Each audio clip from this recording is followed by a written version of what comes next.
Imagine stepping into the world of real estate investing, maybe even owning property that pays you every month, without the daunting hurdle of needing a massive down payment or spending years painstakingly saving up cash. Sound like a far-off dream, something only for those already wealthy.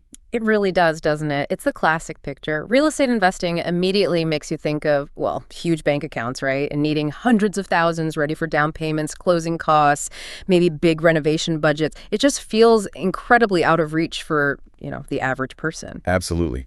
That wall of upfront cash, that's the mountain that seems impossible to climb for so many people who want to get started. But what if you could actually just find a path around that mountain? And that's exactly what we're trying to do in this deep dive. We're pulling back the curtain on strategies, methods designed specifically to let you invest in real estate with, well, significantly less money than you'd normally need. Sometimes you might even start with very little or perhaps effectively no money down, depending a bit on how you define no money. We've really gone deep into a lot of sources for this one. We really have dug through the material. We're talking expert articles laying out the nuts and bolts, detailed guides focused specifically on creative financing techniques, and really importantly, some incredibly insightful real-world discussions, anecdotes shared online, like those sometimes quite lively, even alarming conversations we found on forums like Reddit. They give you a real ground-level view of what actually happens. Yes, exactly. We've tried to distill insights from all these different viewpoints to give you a comprehensive, kind of grounded look. So, our goal today: to unpack the most compelling, the most practical, and some genuinely surprising ways people are navigating the real estate market without those deep pockets. We'll highlight how these methods actually work, what's truly important for success, and maybe most critically, shine a really bright light on the potential traps and what you absolutely must watch out for. Okay, let's roll up our sleeves then. Let's unpack this. Right.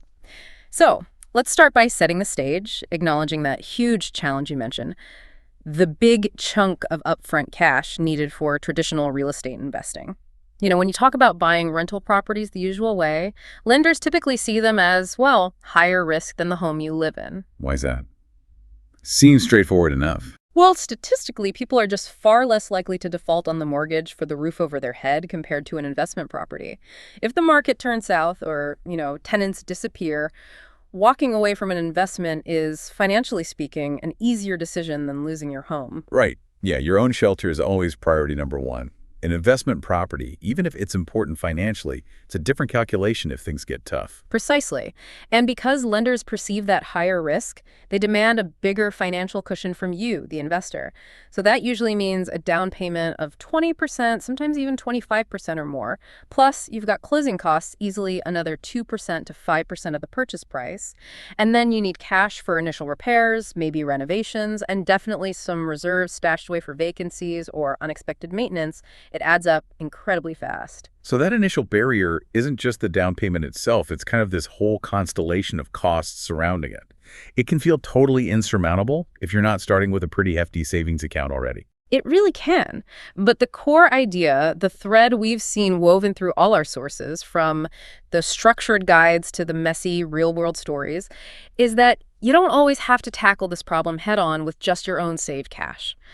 Things like creative financing and using smart, sometimes, let's say, unconventional strategies can offer alternative ways in. It's generally less about finding illegal loopholes and much more about intelligently leveraging different resources you might have access to. So, thinking beyond just the standard bank loan and your personal savings account, what kind of other resources are we talking about here? Well, it could be leveraging your own living situation, right? Yeah. Your need for housing actually becomes part of the investment strategy itself.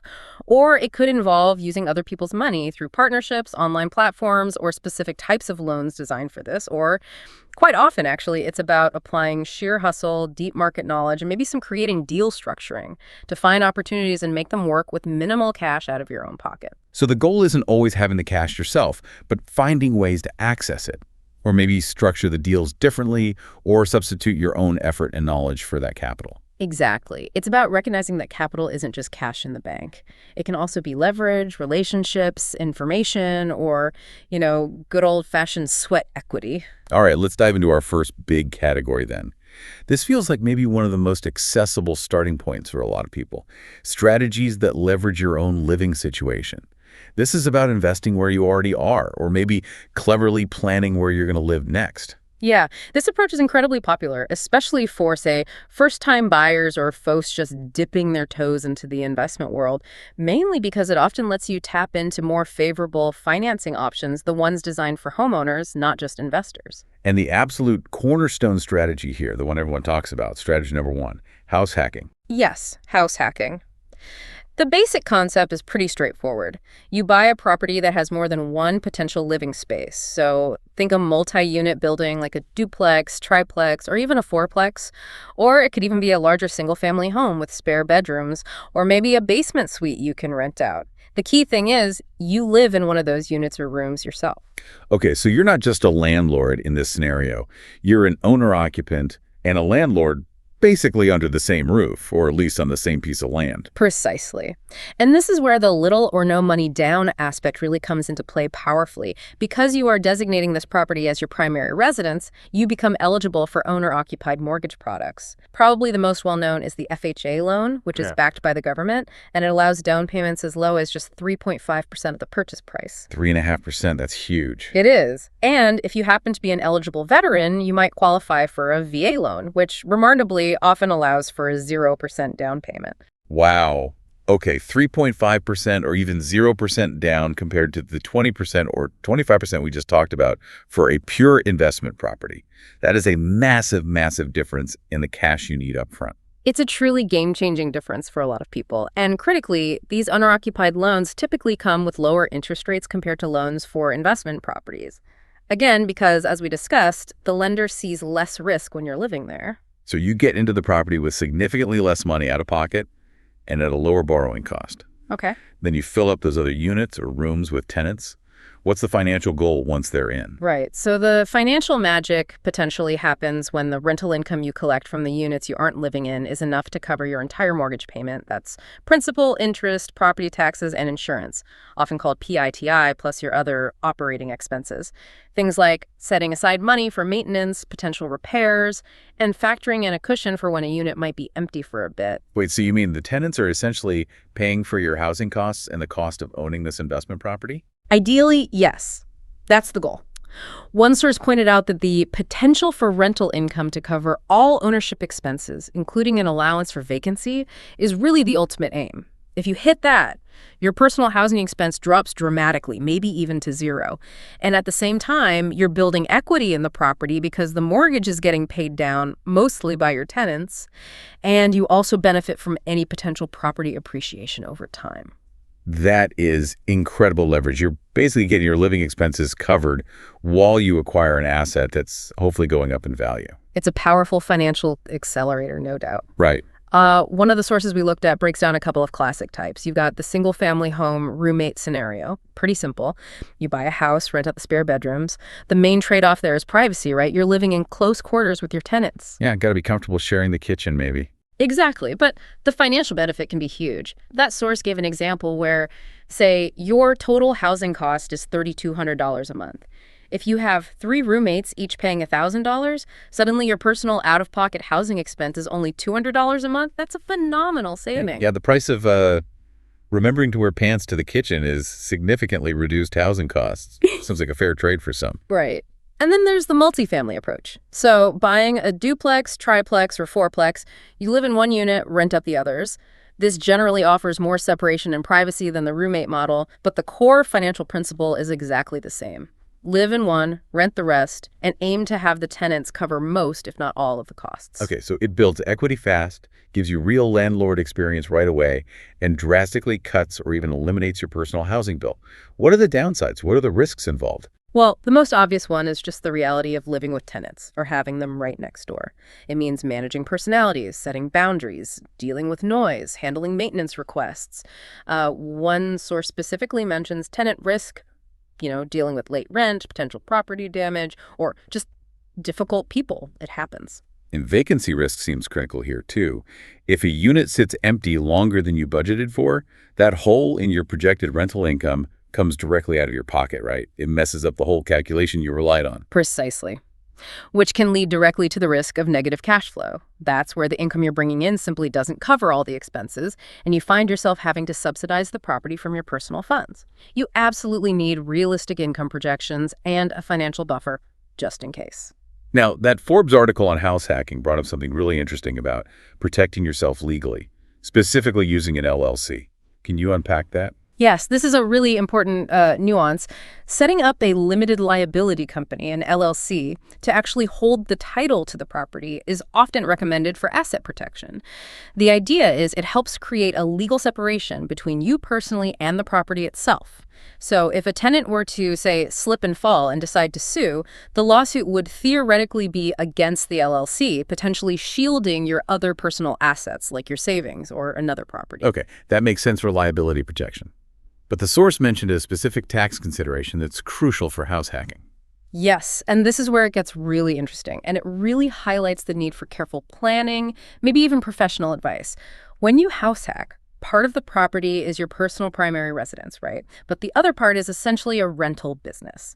Now, if you structure the LLC for tax purposes as a partnership, which can be a common default if there's more than one owner, or based on certain tax elections, you could accidentally disqualify yourself from using a very valuable tax break down the road, the Section 121 exclusion on the sale of your primary residence. The Section 121 exclusion. Remind me, that's the one that lets you exclude a big chunk of capital gains tax when you sell your main home. Correct. For single folks, it allows you to exclude up to $250,000 of profit from taxes. And for married couples filing jointly, it's up to a whopping $500,000, provided you've owned and lived in the property as your main home for at least 2 out of the last 5 years before the sale. That's a huge potential tax saving. Wow. Yeah, losing that eligibility would be a significant financial hit when you eventually sell the property. Absolutely enormous. So the key advice from that source was this. Consider structuring the LLC as a disregarded entity for tax purposes if you're the sole owner. Or potentially explore an S-Corp or C-Corp election depending on your overall financial picture and what your tax advisor recommends. A disregarded entity basically means the IRS ignores the LLC for income tax purposes. They treat the income and expenses as if they flowed directly to you personally. The structure allows the part of the property that is your residence to still qualify for that valuable Section 121 exclusion when you sell, while the LLC structure itself still provides that layer of legal liability protection. What's fascinating is precisely that intersection. You've got legal protection needing one structure and tax benefits potentially favoring another view. You have to navigate both very carefully. That tax detail is absolutely vital. Getting that wrong could cost you hundreds of thousands in taxes later. Okay, so house hacking. Powerful strategy, low initial costs using owner-occupied loans and tenant income, builds equity, saves on living costs, but definitely demands careful management, dealing with tenants, and very specific tax structuring if you use an LLC. High hustle, potentially high reward. It certainly requires you to wear multiple hats, that's for sure. All right, let's move to strategy number 2. This is kind of a variation on the theme of using your living situation, maybe slightly less intense on the day-to-day living with your tenants front. Live in, then rent. Right. This approach involves buying a property that you intend to eventually turn into a full rental property, but you start by actually living in it yourself as your primary residence for a certain period first. So you're intentionally buying a house that maybe fits your future investment goals, but you make it your actual home first. Exactly. And the why little no money mechanism is essentially the same as house hacking. Because you're occupying the property initially, you qualify for that favorable owner-occupied financing, maybe the FHA loan with its 3.5% minimum down, or the VA loan potentially at 0%. You get a significantly lower required down payment and typically a better interest rate compared to buying it as a non-owner-occupied investment property right from day one. One source noted that investment property rates are generally at least 0.5% higher, sometimes quite a bit more. Okay, so you live there for, what, maybe a couple of years, long enough to satisfy the owner occupancy requirements for the loan, and maybe also qualify for that Section 121 tax exclusion we just talked about if you sell later. Yeah. You build some equity, you make a few improvements while you're living there, and then you just move out, but keep the property. Correct. You then convert it into a rental property. The beauty is you often get to keep the potentially much lower interest rate you secured with your original owner-occupied loan. The rental income you collect then helps cover, or potentially fully covers, the mortgage and expenses while you've moved on to your next primary residence, which, by the way, could potentially be another property you plan to use the same live-in then rent strategy on. Huh. This seems like a systematic way to acquire rental properties one by one, with a significantly lower initial cost and better financing terms than if you just tried to save up 20% or 25% down for every single rental property you wanted to buy outright. It absolutely is. It strategically uses your personal need for housing as the vehicle to access preferential financing for what will eventually become a purely investment asset. The mortgage report source did mention you might need to write a letter to your lender when you move out, just explaining that you intend to keep the property and rent it to satisfy their documentation requirements. But generally, it's a well-trodden path. It's a really smart way to kind of blend your personal living needs with your long-term investment strategy. It definitely allows you to start building that portfolio without needing a huge pile of cash up front for every single acquisition. Okay, strategy number 3 brings in the hammers and paintbrushes. Live in house flips. Yeah, this strategy is definitely not for the faint of heart, or maybe for those who really cherish living in pristine, finished conditions all the time. The idea is you buy a property, typically a fixer-upper that needs quite a bit of work, and you actually live in it while you're doing the renovations. The end goal here isn't usually to hold it long-term as a rental, but rather to renovate it fairly quickly and then sell it for a profit. So the no money part here is, well, it's relative, isn't it? You still definitely need money for the initial purchase and the renovation materials, probably quite a bit. But you're saving money by not paying rent or another mortgage somewhere else while the renovation project is underway. Exactly. Your living expense is essentially rolled into the project itself. And crucially, you're investing your own time and labor, your sweat equity, into the renovations. This can significantly reduce the amount of actual cash you need to spend paying contractors to do the work. So the why little no money aspect is really about substituting your personal effort and saving on those external housing costs to lower the overall capital burden compared to a non-owner occupied flip where you would need the purchase funds plus all the renovation funds plus pay for your own separate housing costs during the entire project. Your DIY skills, or maybe just your willingness to learn and put in the effort, become a form of capital in this case. Precisely. The potential benefits can be substantial profit if you execute the renovation well and the market cooperates, especially if your sweat equity saves you tens of thousands in labor costs. And again, if you meet the ownership and residency time requirements living there long enough, you can potentially use that powerful Section 121 exclusion to shelter a large portion of your profit from capital gains taxes when you sell. So that big tax benefit keeps popping up with these owner-occupied strategies, the major factor. What are the big risks and challenges with a live-in flip? Sounds like a lot could go wrong. Oh, significant ones for sure. First, you either need pretty strong renovation skills yourself, or you need reliable access to skilled contractors you trust, and crucially, you need the ability to accurately estimate repair costs up front. Yeah. This is where repair risk can bite you hard. Unexpected problems, finding faulty plumbing behind a wall, hidden electrical issues, unexpected structural problems can quickly blow your budget and your timeline completely out of the water. And just, well, living in a construction zone for months on end sounds like a personal challenge too. Dust everywhere. It is. It takes a certain personality, or at least a high tolerance for disruption. And you absolutely must understand the local market value specifically, the after repair value, or ARV. You need to make sure your renovation plans align with what buyers in that specific neighborhood are actually looking for and willing to pay a premium for. As one source put it quite well, you need to improve to sell, not for personal taste. Over-improving for the area or making renovations that just don't appeal to the target buyer pool can easily eat up all your potential profit. Right. No gold-plated toilets if the neighbors have standard ones. Exactly. And you also have to comply with the owner occupancy period requirements for your loan type and potentially for that tax exclusion. That usually means you can't just finish the renovation in, say, 3 months and immediately sell it, unless perhaps you use specific, often more expensive short-term financing designed purely for flips, not standard owner-occupied loans. Okay, so this strategy requires significant capital upfront for the purchase and the initial renovation costs, a very high tolerance for living in mess and disruption, solid renovation know-how or access to it, and really sharp market analysis to make sure the project will actually be profitable in the end. The sweat equity helps lower the total capital needed compared to hiring everything out, but it's definitely not a zero cash way to get started. Right. It heavily leverages your personal resources, your time, your skills, your tolerance for sawdust, rather than just relying on liquid cash. All right, let's shift gears completely now. Moving away from leveraging your own living situation, let's move into Section 2. Strategies that primarily leverage other people's capital.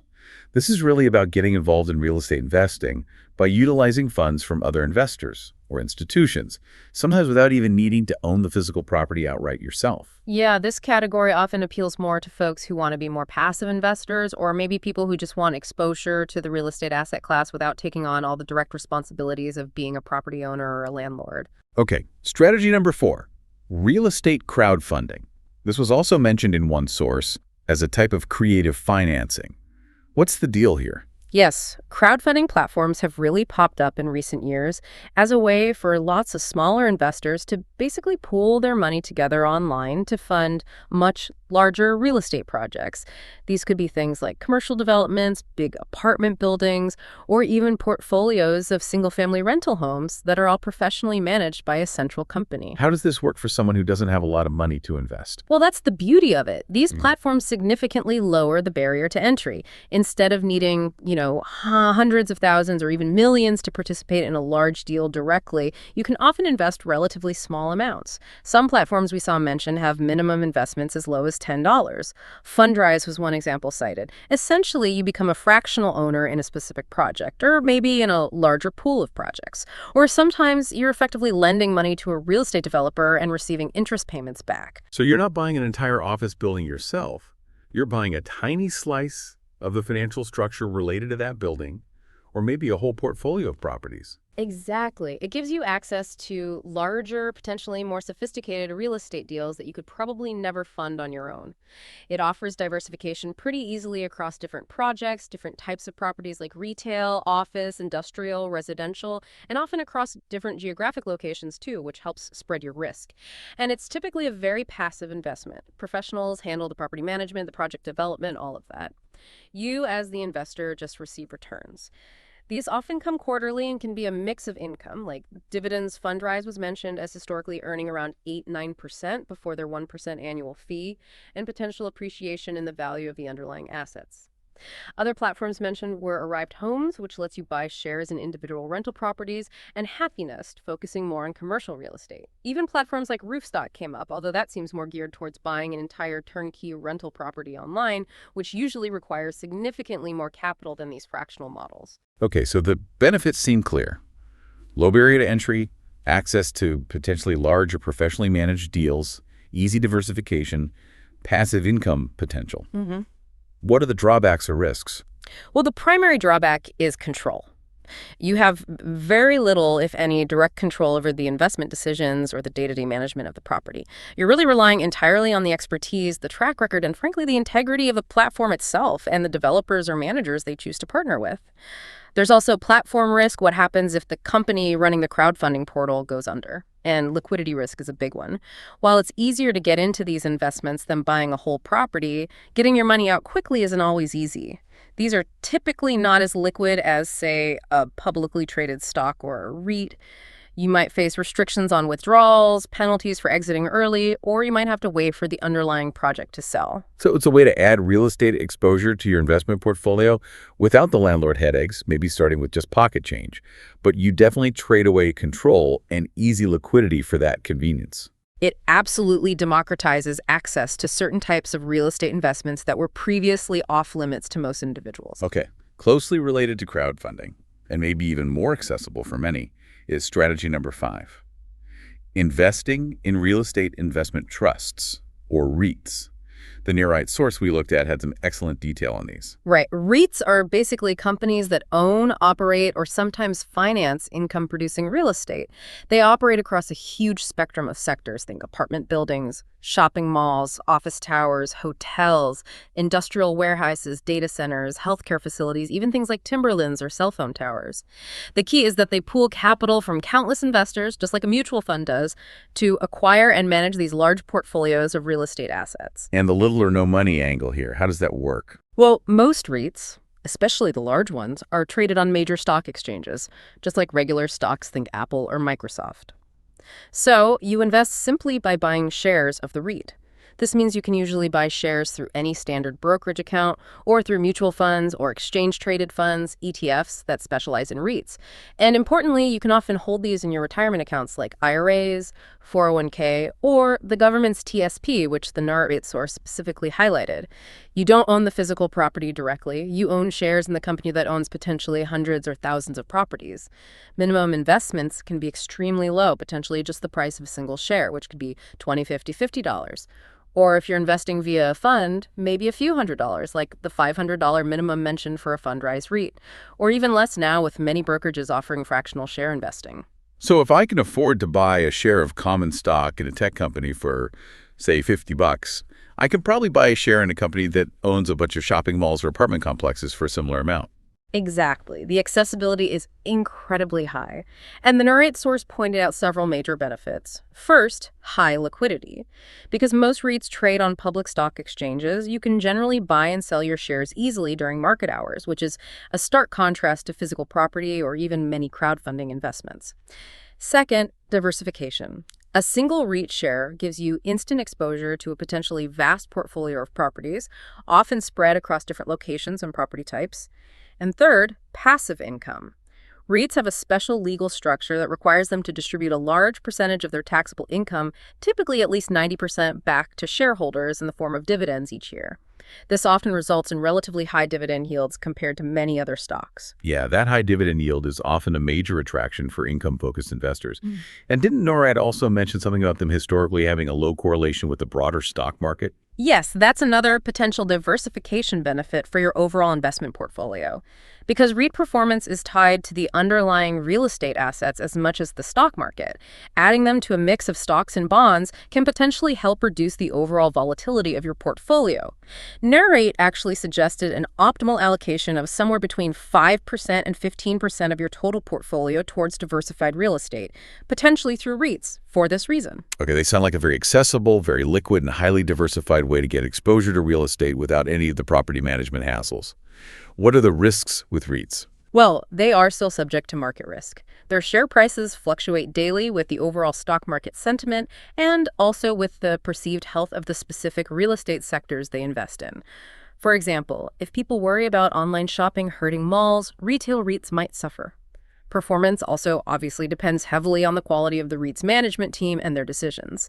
And one important distinction, while publicly listed REITs are highly liquid, you should be aware that there are also public non-listed REITs and completely private REITs out there, and those are generally much less liquid and harder to sell quickly, so you need to know what you're buying. But compared to actually owning a physical property, that ability to just click a button and buy or sell shares pretty much instantly on an exchange is a huge difference in liquidity. It's a very significant advantage for investors who prioritize ease of entry and, just as importantly, ease of exit. All right, let's switch gears again and look at strategy number 6. This takes a different and maybe more controversial approach to finding that initial capital. Borrow your down payment. Yeah, the source material, particularly money-wise, was quite direct about this one, and it comes with a pretty strong warning label attached. It explicitly calls the idea of borrowing 100% of the money needed to buy a home risky, and it even draws parallels to some of the lending practices that contributed to the 2008 housing bubble. Oof. Okay, that's a serious cautionary note right off the bat. Why is it considered so risky, and how do people even attempt this if lenders usually require you to prove you have your own funds for a down payment? Right. So traditional mortgage lenders generally have pretty strict rules about where your down payment money comes from.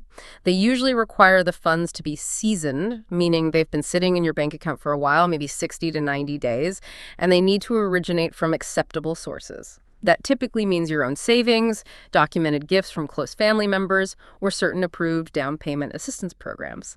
They explicitly prohibit borrowing your down payment using another loan because, quite simply, it increases your overall debt burden and your financial risk, your leverage risk goes way up. Okay, so any methods people use to effectively borrow their down payment are essentially workarounds, right? They're trying to satisfy the letter of the lender's rule, maybe, but perhaps not the spirit behind it. Precisely. They're trying to make borrowed money look like it wasn't borrowed. The MoneyWise source mentioned a couple of ways people sometimes attempt this. One method is borrowing from your own 401k retirement account. You're essentially taking a loan against your retirement savings. So you're taking money out of your future retirement bucket to put it into a house today, basically. Yes. Now, from a mortgage qualification perspective, sometimes lenders might not count the repayment of a 401k loan against your debt-to-income ratio, your DTI, because technically you're paying yourself back. However, the risks here are substantial. First, you're depleting your retirement savings, which could seriously impact your financial future down the road. Second, if you leave your employer for any reason, get laid off, change jobs, you often have to repay that 401k loan very quickly, sometimes within 60 days. If you can't, it's often treated as an early withdrawal, potentially triggering significant income taxes and penalties. This introduces huge leverage risk and ties up your crucial retirement funds in a potentially illiquid real estate investment. Yeah, that sounds incredibly risky for your long-term financial security. Doesn't seem worth it unless you're really stuck. It's definitely a move to consider very, very carefully. The other method mentioned involves taking out a separate personal loan, or maybe using a home equity line of credit, HELOC, on another property if you have one, or even cash advances from credit cards, though that's extremely expensive. Then you deposit those borrowed funds into your bank account. Okay, and this is where that seasoning idea comes in again. Exactly. The strategy here is to let those borrowed funds sit in your regular bank account for a few months, typically at least 60 to 90 days, though the specific time frame can vary by lender and loan program. The idea is that when the mortgage underwriter reviews your bank statements for the loan application, they'll see the funds have been in the account for a while. They won't see a recent large deposit that screams borrowed money. If the funds look like they've been there long enough, the lender might accept them as your own funds available for the down payment and closing costs. So you're basically trying to make borrowed money look like saved money just by letting it sit there for a bit. That's the attempt, yes. But again, the source was crystal clear. This is risky. You are still taking on significant additional debt, that personal loan or the HEO loans or the credit card balance on top of the new mortgage you're trying to get. This massively increases your overall debt load and your leverage risk. If the real estate investment doesn't perform as you expected, or if you face unexpected job loss or big expenses, you now have multiple significant debt obligations you have to somehow keep servicing. It can become a house of cards very quickly. Yeah, the source's explicit warning, something like, lenders will tell you cannot borrow your down payment, really underlines that these are methods to be approached with extreme caution. They seem to circumvent standard lending practices and could load you up with potentially crippling debt if anything goes wrong. It's definitely operating in a gray area, and it's on the higher risk end of the spectrum. Yeah. It relies more on financial maneuvering rather than having accumulated capital or generating value through the property itself initially. Okay, let's explore a couple more types of financing that fall under that creative umbrella, things mentioned in sources like the Creative Real Estate Financing Guide that can help access capital outside of the traditional big banks. First up, private money lenders and hard money loans. Right. So these are funding sources that come from individuals or maybe specialized companies that are not your typical banks or mortgage institutions. They operate outside the highly regulated world of conventional lending. How do they work differently? And how might they help someone who maybe can't qualify for a traditional loan because they don't have a big down payment or their credit isn't perfect? The key difference lies in their basis for approving a loan. While traditional banks focus very heavily on your personal creditworthiness, your credit score, your income history, your debt-to-income ratio, private money lenders and hard money lenders primarily focus on the value of the property that's being used as collateral. It's asset-based lending. They look at the property's current value and, maybe more importantly, especially for renovation projects, its potential after-repair value, or ARV. This can make funding potentially accessible even if you don't have pristine credit or can't document income perfectly, because the lender's main security is the property itself, the hard asset. Interesting. So if you manage to find a fantastic deal on a property, say it's significantly undervalued but has really strong potential after repairs, you might be able to get funding based largely on the deal's merit, even if your personal financial profile isn't quite strong enough for a bank. That's the idea. As one source noted, they are collateral-driven. These types of loans are very commonly used for short-term projects, particularly house flips, where the borrower intends to buy, renovate, and sell the property relatively quickly. Loan terms are therefore often very short, maybe just 4 to 6 months, sometimes up to a year or maybe slightly longer, but definitely not the 30-year terms you see with conventional mortgages. Okay, what are the trade-offs? Why doesn't everyone just use hard money if it's easier to qualify based on the property?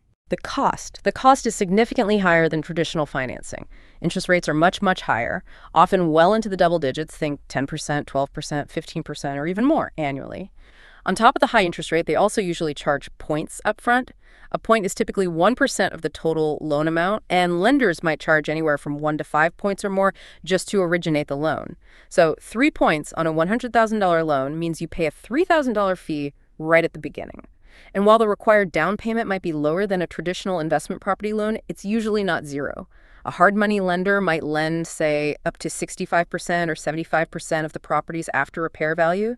That still means you, the borrower, need to come up with the remaining percentage to cover the purchase price difference, plus closing costs, plus all the renovation funds yourself. Wow. High interest rates, significant upfront fees, short repayment terms. Sounds like a lot of pressure. It absolutely is. The high cost and the short repayment window mean you need an extremely solid, executable plan right from day one. There's very little room for error or delays. The risk of losing the property to the lender is significant if you can't complete the renovation and either sell the property or refinance into a longer-term loan before that hard money loan term expires.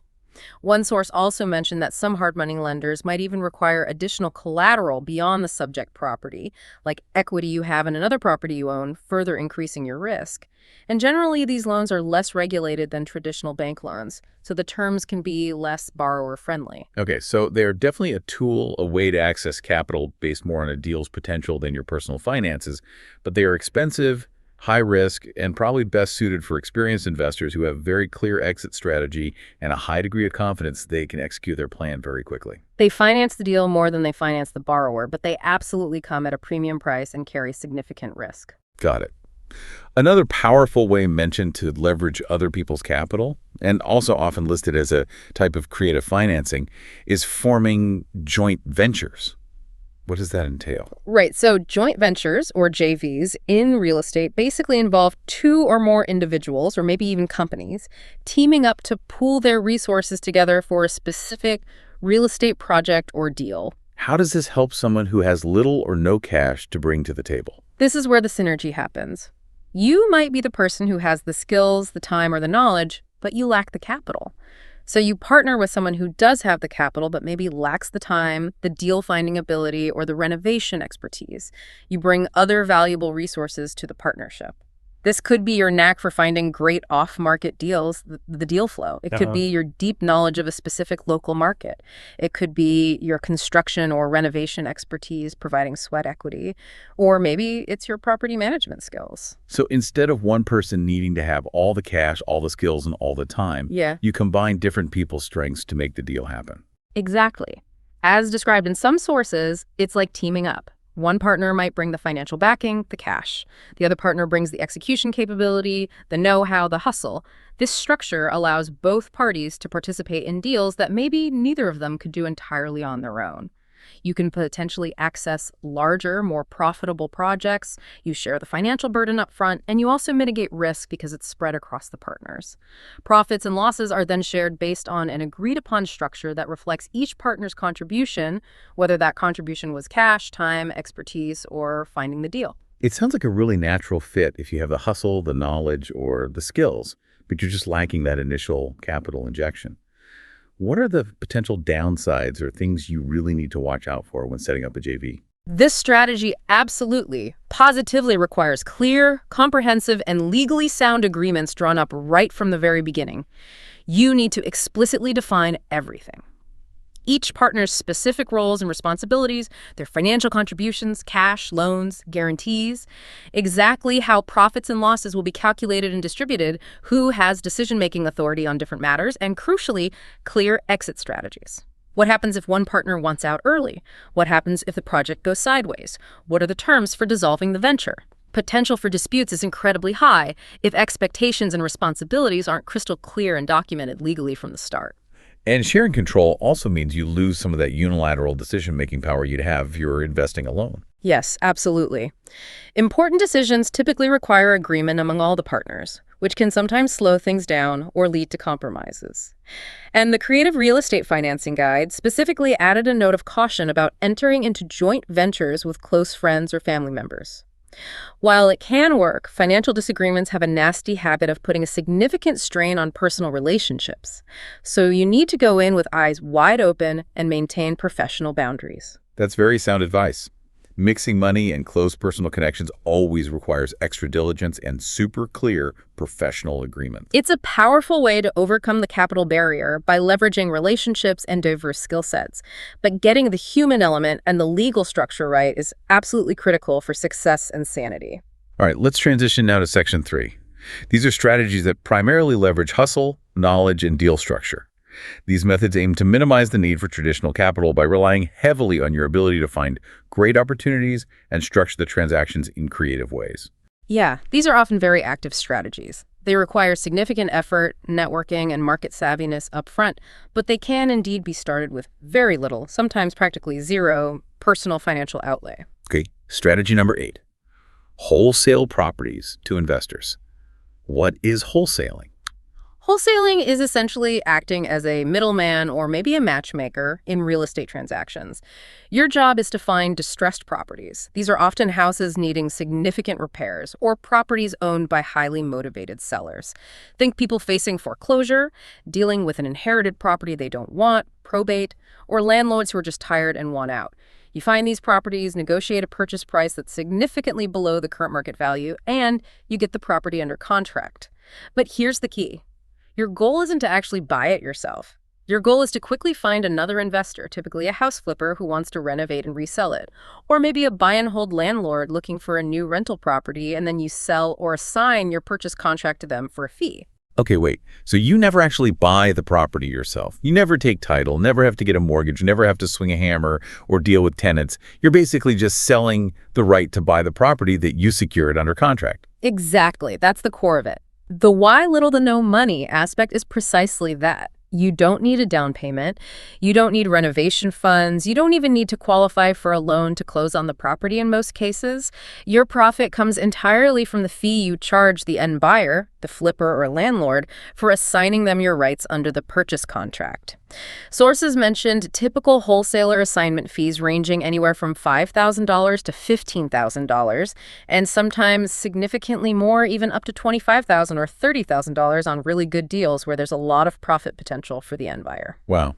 Okay, that sounds like it requires some serious effort, though, to find those motivated sellers and find the investors willing to pay that fee. It absolutely does. The hustle part is primarily in lead generation, finding those deals and negotiation.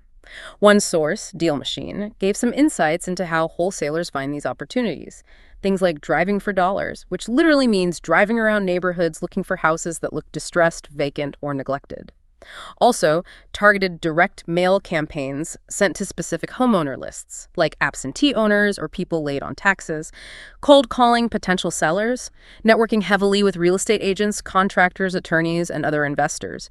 Using online lead generation services, it requires consistent marketing effort, which might involve a small budget for mailers or software tools, but it's absolutely minimal compared to the capital needed to actually buy a property.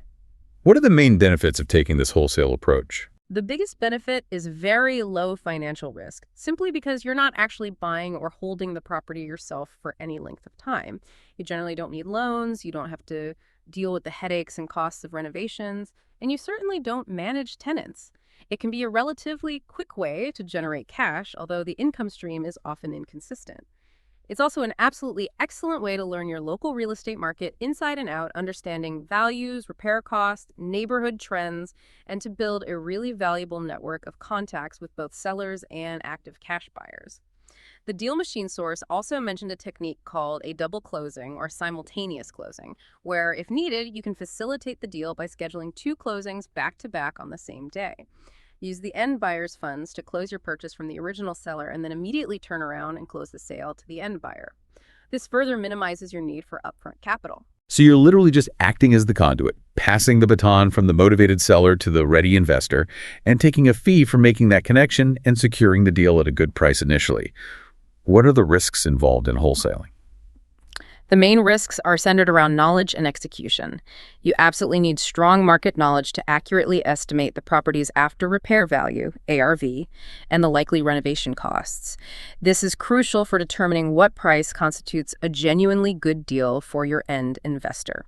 If your numbers are off, you might get a property under contract, but then find you can't sell the contract because there isn't enough profit margin left for the flipper, and your deal could fall through, potentially costing you any earnest money deposit you put down. You need excellent negotiation skills, both with sellers and buyers. Finding reliable cash buyers who can actually close quickly is critical. Your reputation depends on it. And as mentioned, the income is highly inconsistent. It really relies on your ability to continually find and successfully assign deals. Plus, depending on your specific market, competition among wholesalers can be quite intense. So your primary investment isn't money. It's your time, your effort, your market knowledge, and your communication and negotiation skills.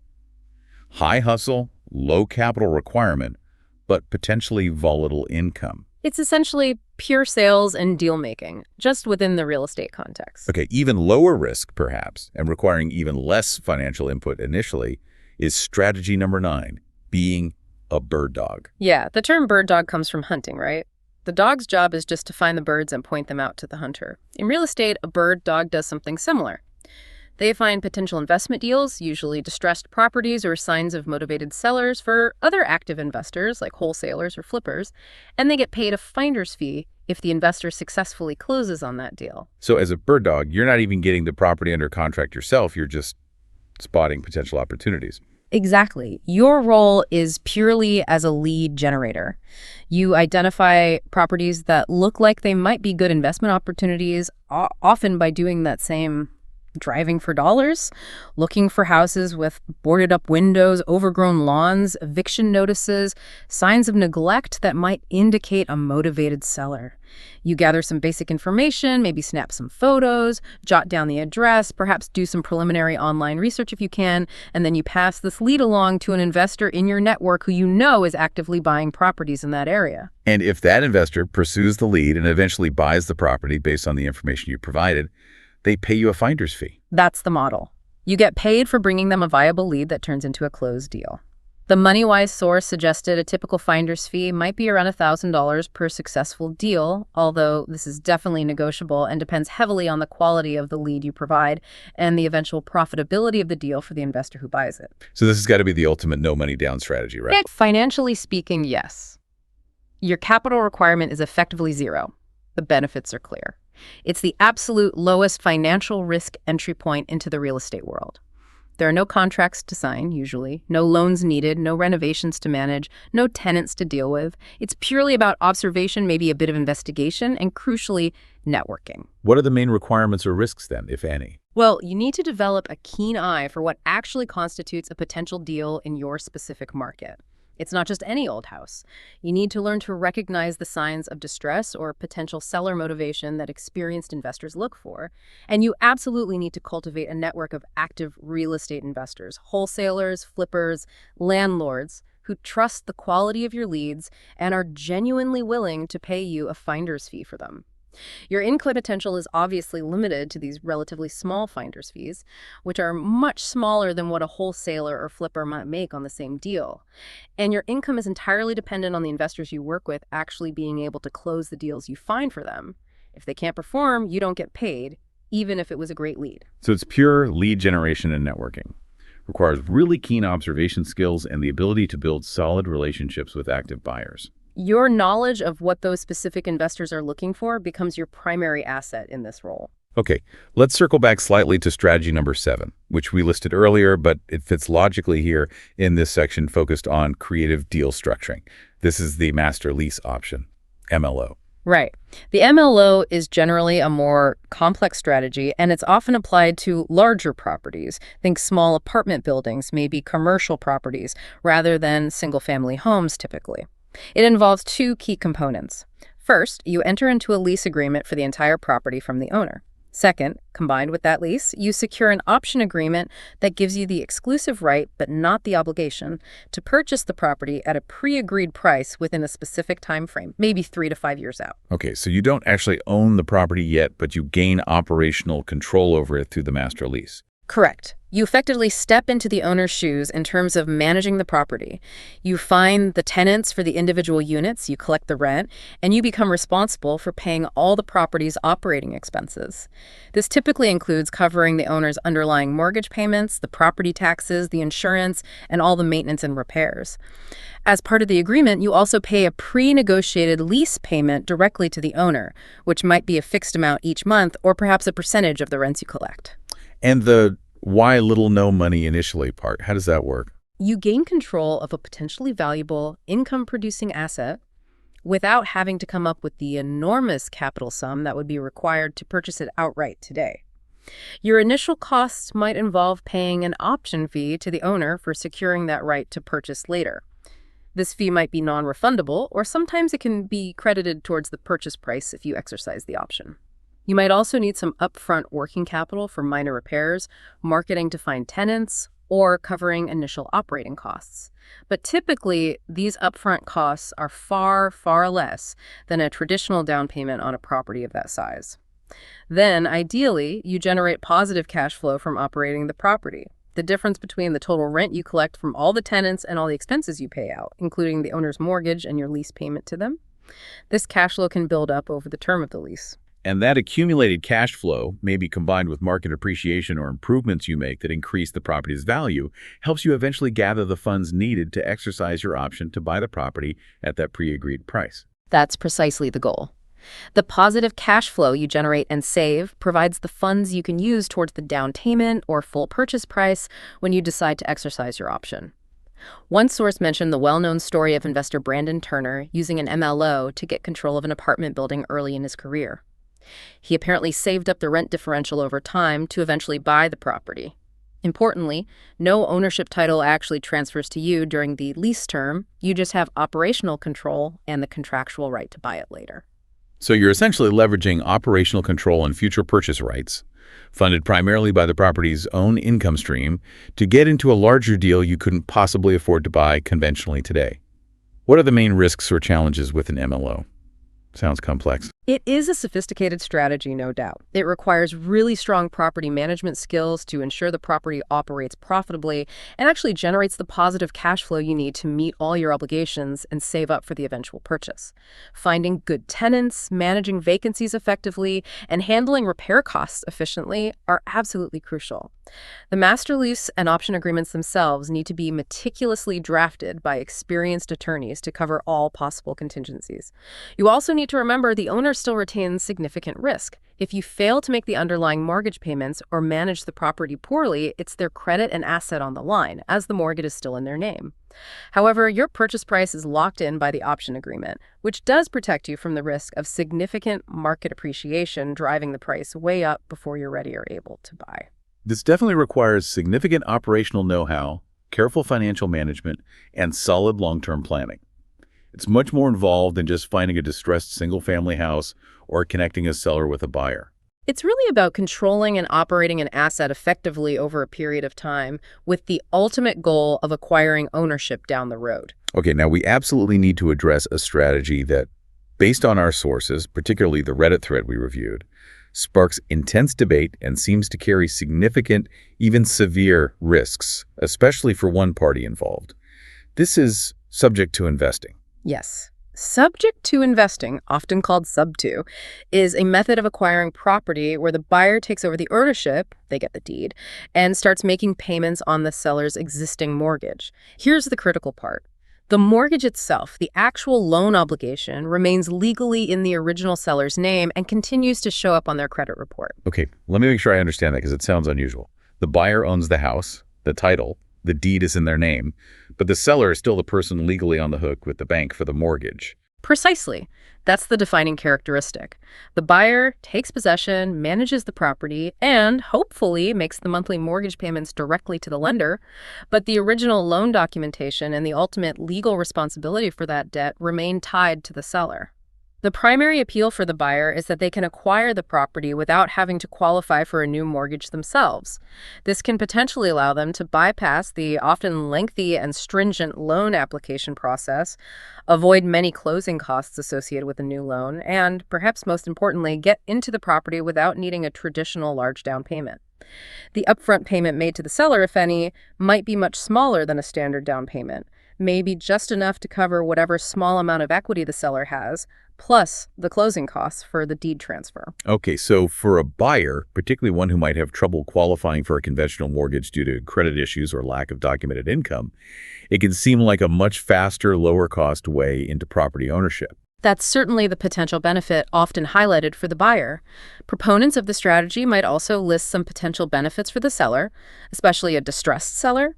They might be able to sell the property quickly when they otherwise couldn't, perhaps walk away with a small amount of cash if they have very limited equity, or in a difficult situation like facing foreclosure, maybe avoid the immediate credit damage and costs associated with the foreclosure process itself. Based on the tone and the specific stories shared in that Reddit thread, the risks for the seller seem absolutely enormous, and apparently they frequently materialize in really painful ways. We need to be incredibly clear about these warnings, as the source material was full of them. Yes. The discussion we found in that Reddit thread serves as a very powerful, almost visceral counterpoint to any perceived seller benefits. It was overwhelmingly dominated by negative experiences and strong warnings for the seller. The first and most critical risk, the one that underpins everything else, is that the seller remains 100% legally responsible for that mortgage. Even though they no longer own the house, that debt is still on their credit report, it's still their legal obligation, and it significantly impacts their debt-to-income DTI ratio calculation. Wow. Even after they've signed over the deed and someone else is living there and supposedly making the payments. Correct. And this leads directly to the second major risk, which was tragically illustrated by multiple, quite detailed user anecdotes in that Reddit thread. The seller will likely face extreme difficulty or find it completely impossible to get a new mortgage for themselves in the future. We read accounts from people who were denied new home loans years after doing a subject to deal, even when they had a good income, good credit scores otherwise, simply because that old mortgage, still showing up in their name on their credit report, made their DTI too high in the eyes of new mortgage lenders. This isn't a short-term blip. It can be a long-lasting, significant consequence that prevents them from moving on with their own lives. That is a potentially devastating outcome if you ever want to buy another home for yourself, or even refinance a different property you own, just completely stuck. It's a massive, often completely unexpected, long-term hurdle that was highlighted repeatedly and forcefully in that source. Third, and perhaps most terrifyingly, there's significant default risk. If the buyer, for any reason whatsoever, they lose their job, they turn out to be irresponsible or unscrupulous, the property needs major repairs they can't afford, it becomes vacant and they stop paying, if they start making those mortgage payments, it's the seller's credit that is immediately ruined by the missed payments reported to the credit bureaus. The lender won't pursue the buyer initially. They will pursue the seller for the debt because the seller is still the legal borrower. Or they'll initiate foreclosure proceedings against the property, which is now owned by the buyer, and against the seller whose name is on the loan.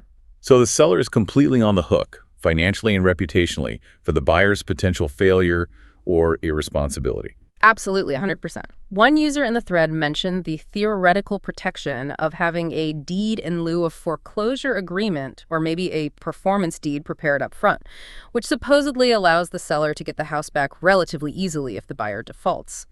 However, the sheer weight and severity of the negative experiences shared strongly suggests that this type of protection is often insufficient, difficult, or slow to enforce compared to the immediate and severe damage already done to the seller's credit rating and overall financial standing once payments are missed.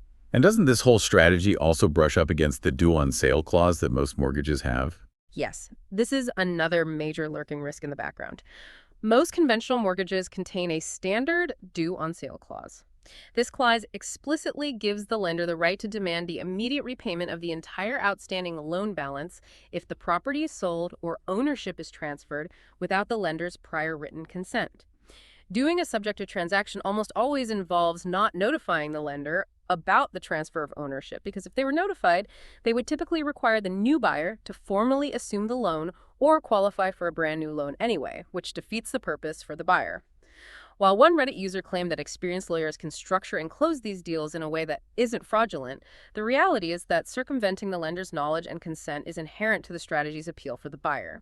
And it means the lender could, technically, discover the ownership transfer at any time, maybe when the insurance policy changes name, or through public records and decide to exercise their right to call the note due, demanding full and immediate repayment. This would put both the buyer and the seller in an immediate, potentially catastrophic financial bind with potentially no easy way out. So the bottom line here seems to be that while subject to might be pitched by some investors or gurus as a flexible or easy option, especially for buyers struggling to qualify conventionally or for sellers in distress, the overwhelming message from the real-world experiences shared in that Reddit source is that it is extremely risky. perhaps even predatory for the seller, and it disproportionately benefits the buyer who assumes ownership without the corresponding debt responsibility initially. That source makes the risks for the seller starkly, painfully clear. Based on that input, subject 2 seems appropriate, if it's ever appropriate at all, only for sellers who are in truly dire straits, perhaps facing imminent foreclosure with absolutely no other viable options, maybe significantly underwater on their mortgage. And even then, only if they fully understand and explicitly accept the severe, potentially life-altering long-term risks to their credit score, their DTI ratio, and their future ability to obtain any kind of financing for potentially years to come. Presenting the conflicting views we saw in the thread, some people claiming it works fine if done correctly with experienced buyers and proper paperwork, versus others calling it legalized fraud based on their own ruined credit, is important for balance.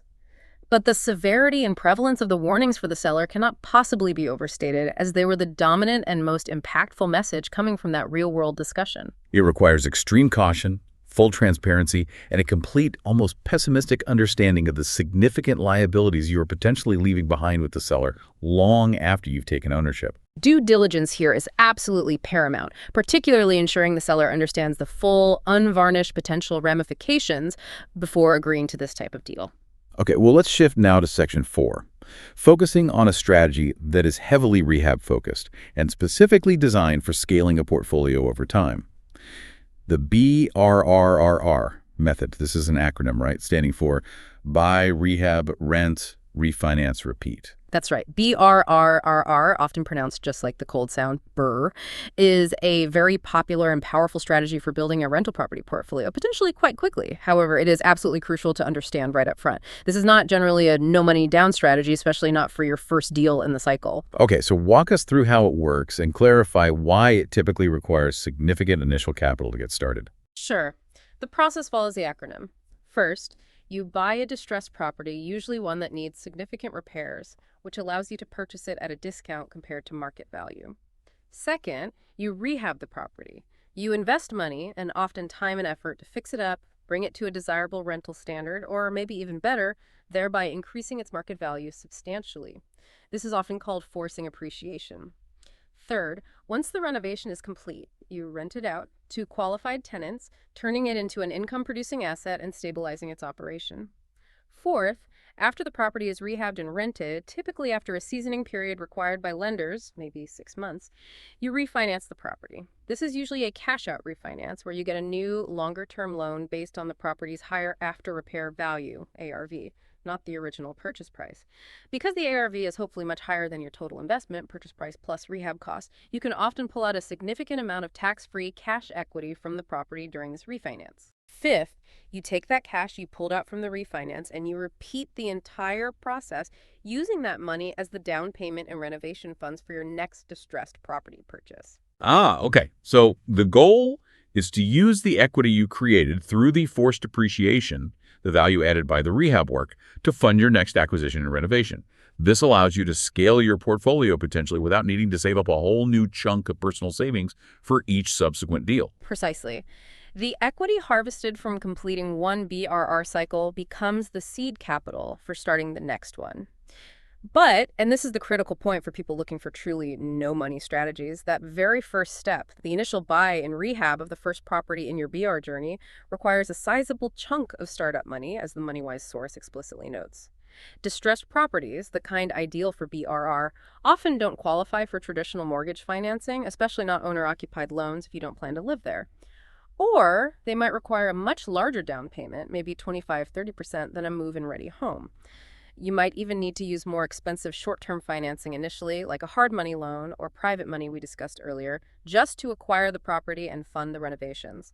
This adds significantly to that initial capital requirement before you can even get to the rent and refinance stages where you potentially recoup your investment.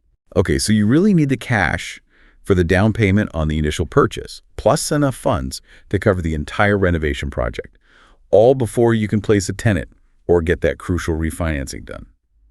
That sounds like a pretty substantial upfront investment required just to get the first deal off the ground. It typically is, yes. It's definitely not a strategy for someone starting with literally zero savings. But the benefit, once you get the first one done successfully and recoup your capital, is the potential to build a significant rental portfolio relatively quickly compared to saving up 20% down for each property individually. You also generate ongoing passive rental income from the properties once they're rented, and that cash-out refinance provides a way to access your built-up equity tax-free, as it's technically loan proceeds, to fund your continued growth. What are the main risks and challenges involved with the BRRR strategy, beyond just needing that significant initial capital for the first deal? Well, there's definitely a significant learning curve, especially in accurately estimating those renovation costs up front and correctly determining the true after-repair value, ARV, you can realistically expect to achieve in your specific market. Getting either of those wrong can kill the deal's profitability. Repair risk is huge with distressed properties. You often uncover unexpected, very expensive problems once you open up walls or start digging. You face all the standard landlord risks once the property is rented. Vacancy risk if it sits empty, tenant risk if you get bad tenants who cause damage or don't pay. And there's always the risk of negative cash flow if your initial income projections were too optimistic or your expense estimates were too low, or critically, if the refinance appraisal doesn't come in high enough. If the appraisal is lower than you projected, you might not be able to pull out enough cash to recoup your initial investment and fund the next deal, stalling your momentum. The MoneyWise source even pointed out potential specific tax implications in certain areas, giving Maryland as an example where you might end up paying transfer taxes or deed recording taxes twice, once on the initial purchase and again on the refinance transaction, which can significantly eat into your returns.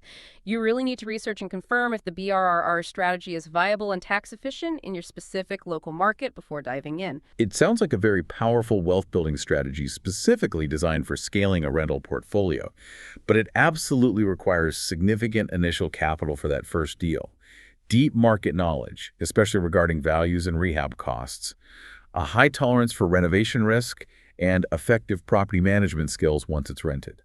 Definitely not an entry point for someone starting with absolutely zero savings. It's often a strategy you transition into once you've already accumulated some capital, perhaps from a previous live-in flip or saving diligently, or maybe after gaining significant experience with renovations and property management through other means. Which brings us nicely to our final section, maybe zooming out just a bit to look at the broader landscape of risk. We've touched on specific risks tied to each strategy as we went along, but it feels vital to understand the overall risk profile of real estate investing, especially when you're attempting to start with limited personal capital. The greatest risks source we consulted provided a really helpful framework here. That's right. Investing in real estate, regardless of how you get started, always involves risk. There's no getting around that. And attempting to start with little or no money down often means you are using higher leverage, which can significantly amplify some of these inherent risks. So what kind of overarching risks should someone contemplating these strategies really be aware of? Well, the source broke them down into a few key categories. First, you have market risks. These are largely external factors related to the specific location of your investment, things mostly beyond your direct control. Location risk itself encompasses things like the health of the local economy, job growth, unemployment rates, crime rates in the neighborhood, or even environmental factors like being in a flood zone or an area prone to earthquakes or hurricanes, which can impact insurance costs and property desirability. Then there's legislative risk. This involves potential changes to local laws that could negatively impact your investment. Think changes to zoning regulations, the implementation or strengthening of rent control laws, new tenant protection laws that make evictions much harder or more costly, or significant increases in property taxes. All of these can unexpectedly hurt your cash flow or even the underlying value of your property. Right. These are things happening around your property that you can't control, but which can definitely impact your bottom line. Exactly. Then, closer to home, you have property risks. These are the risks directly associated with the physical asset and its operation, many of which we've touched on. Unexpected repair costs are a big one, especially with older properties or those bought in distressed condition. Vacancy periods, when the property sits empty between tenants, directly hit your income stream. Challenging tenants can lead to property damage, costly legal battles for eviction, or simple non-payment of rent. And underlying all of this is the potential for negative cash flow, where the property consistently costs you more to own and operate each month than it brings in through rent. These feel like the day-to-day operational headaches and financial realities of being a direct property owner. They certainly are. And finally, the source highlighted financial risks, which are particularly amplified when you're starting out with minimal personal capital invested. Leverage risk is absolutely paramount here. Using borrowed money debt magnifies both your potential gains and your potential losses. When you have very little or no actual equity in a property, either because you put very little cash down initially, or maybe you borrowed your down payment, even a relatively small dip in the property's market value, or one unexpected major repair, like needing a new roof, can potentially wipe out your thin equity entirely and leave you underwater, meaning you owe more on the loan than the property is currently worth.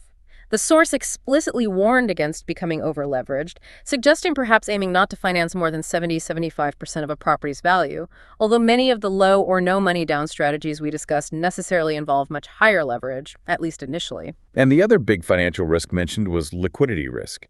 Yes, this is fundamental to real estate as an asset class. Physical real estate is inherently an illiquid asset. Unlike stocks or REITs that you can usually sell within minutes or hours on an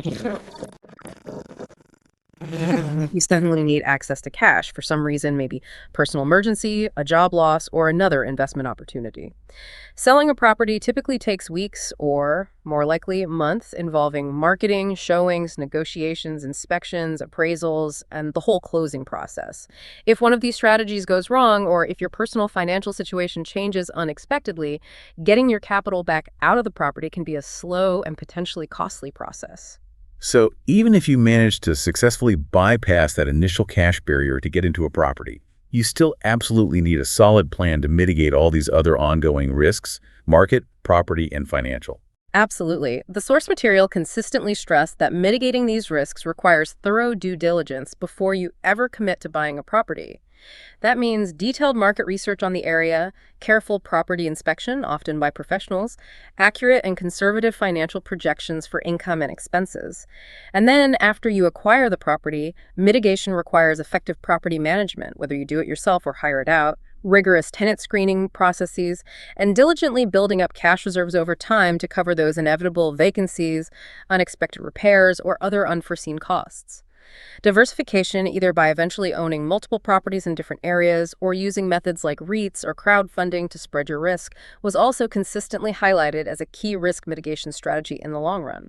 So knowledge preparation, ongoing management, and building a safety net seem just as important, maybe even more important, than just finding the initial deal or the creative financing method. They absolutely are. They represent your primary defense against the inherent risks of this asset class, particularly when you're starting out with a limited financial buffer of your own. Wow. Okay, so we've covered quite a journey today, haven't we? Exploring a really diverse landscape of strategies, all aimed at helping people enter the real estate market without needing that traditionally required, often intimidating, mountain of cash up front. Yeah, we really have. From leveraging your own need for housing with methods like house hacking or the live-in then rent approach, or even the demanding live-in flips, turning your personal situation directly into an investment advantage.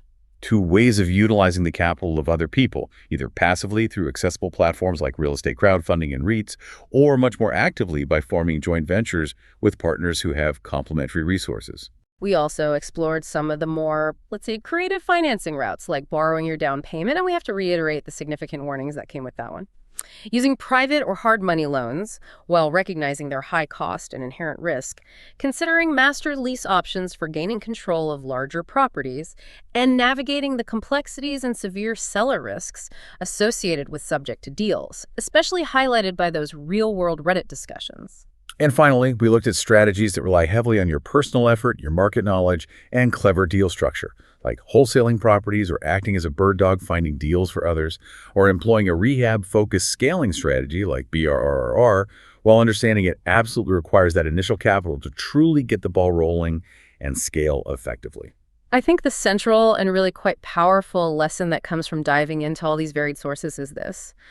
While having a large pile of cash sitting in the bank is definitely the most traditional and perhaps the simplest path into owning real estate, it is emphatically not the only path available to people today. So investing in real estate with little or even effectively no money down is genuinely possible. But, and this feels like the crucial takeaway, the big asterisk, It is absolutely not some kind of magic button. It doesn't make the need for hard work, the presence of significant risk, or the requirement for deep knowledge just disappear. Not at all.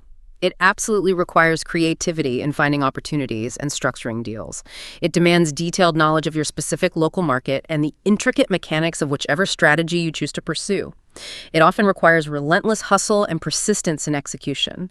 It necessitates a very clear-eyed understanding of all the risks involved and the discipline to actively manage those risks, everything from dealing with difficult tenants and surprise roof leaks to understanding the potential long-term financial fallout from strategies like Subject 2, particularly for the other party involved. It really sounds like when you start with limited financial capital, your most valuable assets aren't necessarily in your bank account. They're things like your willingness to learn constantly, your capacity for sustained hard work, your ability to analyze opportunities critically and accurately, and your skill in building relationships, negotiating effectively, and structuring deals creatively. Your intellectual capital and your personal grit arguably become your primary currency in this approach to investing. So maybe a final thought for everyone listening. Considering the many different entry points and the various kinds of resources, not just cash that we've discussed today, what overlooked resource do you already possess? Perhaps it's your current living situation, maybe some unused renovation skills you have. Could it be your knack for finding off-market deals or your existing network of connections? What specific, perhaps underutilized resource could be your unique starting point to begin navigating the world of real estate investing? That's a great question to ponder as you consider your own potential path forward in this space. Well, thank you so much for joining us for this deep dive into the possibilities and the pitfalls of investing in real estate with little or no money. It's always a pleasure exploring these strategies and sharing what we've learned.